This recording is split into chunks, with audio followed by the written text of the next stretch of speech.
Pornography থেকে বাঁচার উপায় কি? ডাক্তার হয়ে চোখের হেফাজত করার উপায় কি? প্রথম প্রশ্ন উত্তর হলো যে চোখের জেনা থেকে বাঁচা এতটাই জটিল যে এখন দিন যত অতিক্রম হচ্ছে তত বেশি ফিতনা চতুর্দিক থেকে আমাদেরকে ঘিরে ধরছে।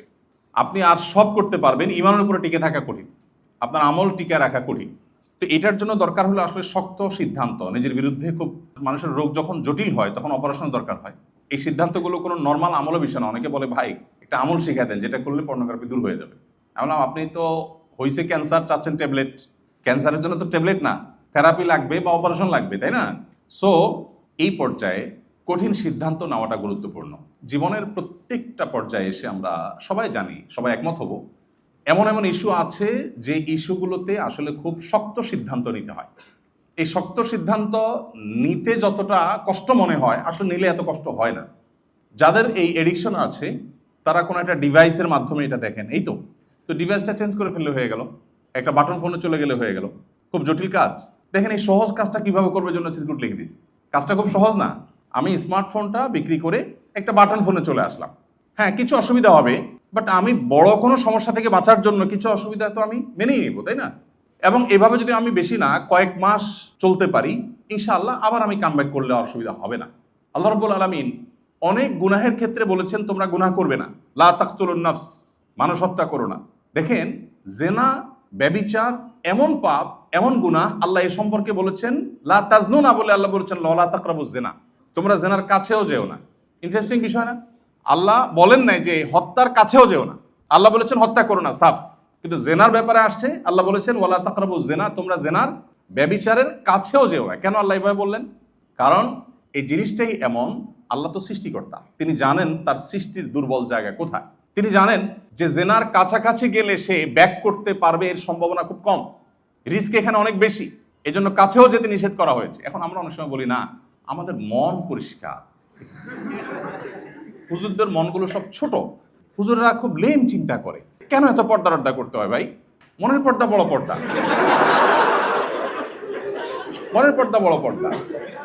এবং এই জায়গাটাতে বিশেষ করে আপনার বেশিরভাগ মানুষ মনে করে কেন মা বোনের মতো দেখা যায় না, পরনারী কেন এত পর্দা মেনটেন করতে হবে? ওই যে কয়েকদিন আগে না শুনছেন যে কোন একজন স্টুডেন্ট আপনাদের মতোই বাইরে যাবে, সে টাকা জমা দিতে গেছে ব্যাংকের বুথে, ওখানে রিসিপশনে মহিলা ছিল। বেশ ঘটনাটা সারা দেশে ব্যাপক আলোচনা জন্ম দিয়েছে, টকশোগুলোর বেশ গুরুত্বপূর্ণ টপিক হয়েছিল এটা।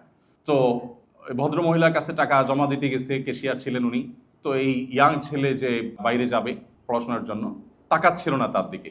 তখন উনি ওনার হাজব্যান্ডকে বলেছেন, হাজব্যান্ড সেটা সোশ্যাল মিডিয়াতে ভাইরাল করেছেন যে এই ছেলে বিদেশে যে কি করবে, একটা মহিলার চেহারার দিকে তাকাইতে যে পারে না সে বাইরে যা করবেটা কি? বাইরে এত মহিলা, সে এখানে একটার দিকে তাকাতে পারতেছে না, ওখানে যে করবেটা কি সে? তো এটা নিয়ে সারা দেশ খুব সরগরম, টেনশন হয়ে গেছে। হায় হায় রে, ছেলে তো চোখের ডাক্তার দেখানো উচিত, বেচারা তাকাইতে পারতেছে না, তার ডেফিনেটলি চোখে কোনো সমস্যা আছে। আচ্ছা, কি অদ্ভুত না, যে ভদ্রলোক লিখেছেন তার ওয়াইফের দিকে তাকায় নাই, এজন্য তিনি অপমান বোধ করেছেন। আচ্ছা, আমরা কমন সেন্স ব্যবহার করি, কোরআন এবং হাদিস আপাতত থাকুক, আমরা কমন সেন্স ব্যবহার করি। রাস্তায় কোনো নারীর সৌন্দর্য বা স্ক্রিনে কোনো নারীর সৌন্দর্য দেখার পর একজন পুরুষের মনে কি চিন্তা আসে? আল্লাহর কি অপরূপ সৃষ্টি, সুবহানাল্লাহ, ফাতাবারাকাল্লাহু আহসানুল খালিকিন, আল্লাহু আকবার। এই চিন্তা আসে? এই চিন্তা আসে? আপনি যদি বলেন না আমার তো এই চিন্তাই আসে, তাহলে আপনার এই গ্রহে বসবাস করা উচিত না। আপনার কবে কবরে চলে যাওয়া উচিত, তার নাহলে ডাক্তার দেখানো উচিত। আচ্ছা ভাই, যেটা বলছিলাম, এখন আপনারা সবাই যেভাবে হো হো করে হাসলেন, এই হাসিটা আমার দরকার ছিল কথাটা বোঝার জন্য। এই হাসিটা প্রমাণ করছে যে আপনারা সবাই জানেন, এটা ওপেন সিক্রেট, যে কোনো নারীর খোলামেলা শরীর, চেহারা, সৌন্দর্য দেখার পর পুরুষের মনে কি চিন্তা আসে এটা আমরা সবাই জানি। কেউ যদি বলে না না ভাই আমার এসব চিন্তা আসে না, তাহলে আমরা তাকে নিয়ে বরং হাসাহাসি করবো, তাই না? এটা তো বাস্তবতা। ওকে, এবার কেউ তার বউ, তার বোন, তার ফ্যামিলির কোনো মেয়ে, অন্য কেউ তার দিকে তাকালো না, সে অপমান বোধ করছে, তার চয়েস নিয়ে আমার আলাপ নাই। কিন্তু আমার আলাপটা হলো যে কমন সেন্স কি বলছে, যে তার ওয়াইফের সৌন্দর্য অবলোকন করে কেউ তো এখানে আল্লাহর সৃষ্টি রহস্য আবিষ্কার করতে যাইতো না, নিশ্চয়ই সে মনে মনে জেনা করত। কি বলেন? জেনার বিভিন্ন লেভেল আছে, ধরেই যে একেবারে সে সিরিয়াস লেভেলের জেনা করতো, মনের জেনা, আমি সেটা বলছি না, বাট শুরুটা হতো। ঠিক কিনা বলেন?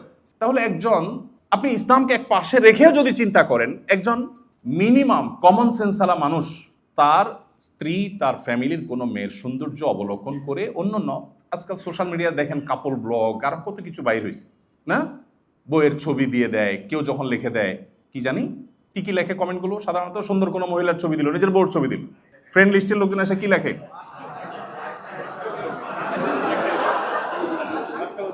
আচ্ছা যেই সব বলার দরকার নেই আমাদের, যে শব্দগুলো ব্যবহার করা হয় এই শব্দগুলো দেখে সে আবার রিপ্লাইতে লেখে থ্যাঙ্কস ভাইয়া। আপনি রুচির দুর্ভিক্ষটা খেয়াল করছেন? মানে সে রিপ্লাইতে বলছে থ্যাঙ্কস, তাকে যে কি বলছে এটা তর্জমাই সে করতে পারে নাই, তার বইয়ের ছবি দেখা। দেখেন এই কথাগুলোকে আমাদের অনেক বন্ধুরা মনে করে এই বেটা হুজুররা না, ওই যে একটু আগে বললাম হুজুররা না, এদের চিন্তাধারাগুলো এত নিচু। এখন আমার কথা হলো যে ভাই, আল্লাহ তাআলা সৃষ্টিগতভাবে প্রকৃতিগতভাবে তৈরি করেছেন এমন যে নারী পুরুষ একে অন্যের প্রতি আকৃষ্ট হবে।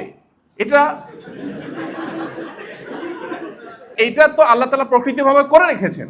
এখন সেজন্যই তো এই জায়গাটাতে আল্লাহ রাব্বুল আলামিন আমাদেরকে প্রতিবন্ধকতা দিয়েছেন। আসলে আমরা মূল জায়গায় আসি। এখন আপনি আপনার পরিবারের কোনো মেয়ের ছবি দিয়ে বা তাকে আপনি খোলামেলা পোশাকে নিয়ে কোথাও গেলেন, কোনো পাবলিক প্রোগ্রামে, বিয়ে শাদিতে বা যেখানে গেলেন, আপনি নিজে এইরকম কোনো দৃশ্য অন্য কারোর দেখে আপনি কি করেন, জাস্ট আপনার নিজেরটা চিন্তা করেন, তাহলে তো উত্তর পেয়ে যান। যে আপনারটা দেখে বাকিরা কি চিন্তা করে, যেই চিন্তাগুলো তারা করে এর একটাও যদি মুখ দিয়ে তারা উচ্চারণ করত অথবা প্লে কার্ডে লিখে ধরে রাখতো, আপনি জুতা নিয়ে দৌড়াতেন। বাট আপনি জেনেও না জানা ভান করে আছেন। আপনার কাছে মনে হচ্ছে যে আল্লাহ তাআলা বোধহয় বোঝা চাপাই দিয়েছেন। আল্লাহ যে পর্দারে বিধান দিয়ে আপনার ফ্যামিলির সেফটি, সিকিউরিটি, তাদের আত্মসম্মান, তাদের আত্মমর্যাদাকে আল্লাহ তাআলা সেভ করেছেন, আপনি সেভাবে ভাবছেনই না, আপনি এটাকে বোঝা মনে করছেন। দেখুন আজকের এই পৃথিবীর যেদিকে তাকাবেন সব দিকে আপনি একটি আহ্বান পাবেন, ভোগ করো। একমাত্র দিন পাবেন, ইসলাম পাবেন, আপনাকে বলবে স্যাক্রিফাইস করো, কন্ট্রোল করো, নিয়ন্ত্রণ করো। সিয়ামের মানেই হলো বিরত থাকা। সিয়ামের মানে কি? বিরত থাকা। পৃথিবীতে ইসলাম ছাড়া, বিশেষ করে ভোগবাদী এই পৃথিবীতে আপনি যে দিকে তাকাবেন, প্রত্যেকটা বিজ্ঞাপনী বিলবোর্ড, প্রতিটা অ্যাডভার্টাইজ, প্রতিটা বিজ্ঞাপন আপনাকে ভোগের আহ্বান করছে। এই পৃথিবীর সব কিছু আপনাকে ভোগের আহ্বান করছে, ঘুরিয়ে ফিরিয়ে ভোগটাই মুখ্য। বাট ইসলাম আপনাকে বলবে স্যাক্রিফাইস করেন, ত্যাগ করেন। স্যাক্রিফাইস এবং ত্যাগের এই মানসিকতা যখন মানুষ তৈরি করতে পারে, তখন তার মধ্যে সুখের আসল ঠিকানা তার মধ্যে চলে আসে। আর ভোগ মানুষকে এমন একটা জায়গায় নিয়ে যায়, তাকে সারা জীবন হতাশার সমুদ্রে নিয়ে যায়। বা যেভাবে মনে হয় যে ভোগ শেখাচ্ছে, সেও ভোগ করতে উৎসুক হচ্ছে, এতে মনে হয় সে সুখের দিকে যাচ্ছে, আসলে সে আস্তে আস্তে হতাশার দিকে যাচ্ছে। এটা বোঝার জন্য পণ্ডিত হওয়ার দরকার নাই। আমরা যে মডেলটা ফলো করি, পশ্চিমা মডেল তো আমরা আমাদের দেশে ফলো করি সাধারণত, তাই না? আমাদের লাইফস্টাইলে সবকিছুতে আমরা ওদের দিকে তাকালে কিছুটা অনুভব করতে পারবো যে ওদের সুখ তো মাপার আলাদা কোনো মিটার নাই, কিন্তু বিভিন্ন রেশিও দেখলে বোঝা যায়। তো আত্মহত্যার প্রবণতা বলেন, ডিপ্রেশনের রেশিও বলেন, এগুলো যদি আপনি কম্পেয়ার করেন, আপনি দেখবেন যে আল্লাহ রাব্বুল আলামিন শুধুমাত্র তার প্রকৃত গোলামি এবং বান্দিগি, আত্মনিয়ন্ত্রণ করার প্রবণতা আছে, মানসিকতা আছে, মানুষগুলোকে আল্লাহ তাআলা শান্তি দিয়েছেন। আসলে দুনিয়াতে তো মানুষের চাহিদা শেষ নাই, কোনো আছে? কোনো শেষ নাই। তো এইটার সবচেয়ে সহজ সমাধান হলো নিজেকে নিয়ন্ত্রণ করা, সবর করা। তো পর্নোগ্রাফি থেকে বাঁচার জন্য এই যে হার্ড এবং কঠিন একটা ডিসিশন নেওয়া, হার্ড ডিসিশন নেওয়ার এটার কোনো বিকল্প নাই। যে আমি আসলে ওই সূত্রগুলো, ধরুন আমি নির্জনে থাকার কারণে এই সমস্যাটা হয়, তো আমি নির্জনতা পরিহার করবো, এমন কোনো রুমে যাবো যেখানে 2-4 জন থাকবে, কিছু সমস্যা হবে, বাট আমার মূল সমস্যার সমাধান হবে। ঠিক একইভাবে যে ডিভাইসটা আছে ওটা আমি চেঞ্জ করতে পারি, আমি নেট কানেকশন থেকে ডিসকানেক্টেড থাকতে পারি, আমি বিশেষ কোনো ইস্যু আছে, কারোর সাথে ব্যক্তিগত যোগাযোগ আছে, তার নাম্বারটা ডিলিট করে ফেলি, তাকে ব্লক করে ফেলি, সিমটা চেঞ্জ করে ফেলি, অনেক অপশন আছে। বাট এই অপশনগুলো দেখেন খুবই খুবই সহজ অপশন, কিন্তু আমরা না পারি না। কেউ একজন মনে হয় যে হাত পা বেঁধে রাখছে, বলে যে ভাই আমি পারি না। কেন পারেন না ভাই? মোবাইলটা ফেলে দিলে তো হয়ে যায়। আপনি যদি কোথাও ফেলতে আপনার খারাপ লাগে, আমাকে দিয়ে দেন, এটা তো জটিল কোনো ইস্যু না ভাই। তো আল্লাহ তাআলা আমাদেরকে হিম্মত দান করুন, সাহসিকতা আল্লাহ তাআলা দান করুন। স্থায়ী সমাধান হলো বিয়ে শাদী, বিয়ে করে ফেলা। তো বিয়ে নিয়ে এত প্রশ্ন আপনাদের, আমি এক নজর দেখলাম, সুবহানাল্লাহ। মানে লিটন ভাই হাতে কতগুলা দিছি, রিপিটেড প্রশ্ন, বিয়ে বিয়ে বিয়ে, আপনাদের আর্তনাদ, আপনাদের এই আর্তচিৎকার। দেখেন ইসলাম শুধুমাত্র আপনাদের এই এই যে প্রকৃতিগত নেচারাল আপনাদের যে ডিমান্ড, এটাকে একমাত্র ইসলাম রেসপেক্ট করে। আপনি ইসলামের বাইরে আজকের এই প্রচলিত সমাজের কাছে যান, বলবেন নো, খবরদার, বয়স হয়েছে কত বেটা, তুমি আগে নিজের পায়ে দাঁড়াও, এখন যে দাঁড়াচ্ছ এগুলো তোমার পাও, তোমার না, সো নিজের পায়ে দাঁড়াও। আপনি দেখবেন কই না, আমার পা তো আমারই আছে, কিন্তু সমাজ বলতেছে না না, নিজের পায়ে দাঁড়াও। আমি আমার গল্প সবসময় বলি, এর আগেও এখানে একটা প্রোগ্রামে বলছিলাম ভাইদেরকে, আমি বিয়ে করেছি তখন আমার বেতন 2800 টাকা। 2800 টাকা বেতন, তখন আমি বিয়ে করেছি কোথায়? ঢাকা শহরের বাড়িয়ালির মেয়ে, গ্রামে, এদের জন্মও ঢাকায়, সব ভাই বোনের, এরা এস্টাবলিশড এখানে, আর আমার বেতন কত? 2800 টাকা। তো আমি তো সাহস করছি আলহামদুলিল্লাহ। যাই হোক, সে গল্প অন্যদিন বলা যাবে। খোলাসা কথা হলো, পর্নোগ্রাফি থেকে বাঁচার জন্য আর্লি বিয়ে করা এবং নির্জনতা দূর করা, এবং আপনার যে ডিভাইসগুলো বা যে আপনার ইস্যুগুলো আমাকে এইদিকে নিয়ে যায়, সেগুলো থেকে সম্পর্ক ছিন্ন করার জন্য কিছু শক্ত সিদ্ধান্ত নেওয়া, এগুলো ছাড়া আসলে এখান থেকে বাঁচা খুবই কঠিন।